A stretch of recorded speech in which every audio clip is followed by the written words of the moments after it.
రైతులకు ఇచ్చిన మాట ప్రకారం పార్లమెంట్ ఎన్నికలలో ఓ సన్నాసి తాటి చెట్టు లెక్క పెరిగిండు గాని దూలం లెక్క పెరిగిండు గాని దూడకున్న బుద్ధి కూడా లేదని నేను ఆయన చెప్పినా నువ్వు రైతు రుణమాఫీ చెయ్యి నేను రాజీనామా చేస్తా అని సవాలు విసిరిండు. ఆయనలోనే నేను యాదగిరిగుట్ట లక్ష్మీ నరసింహ సాక్షిగా చెప్పిన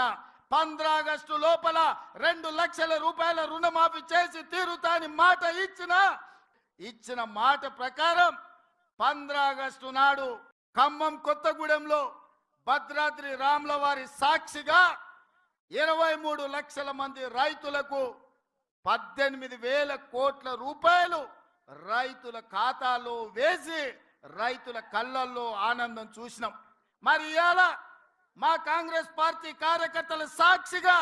ఆ సన్నాసిని నేను అడుగుతున్నా, రాజీనామా చేస్తా అన్నావు కదా, సిద్దిపేటకు పట్టిన చీడ పీడ విరగడ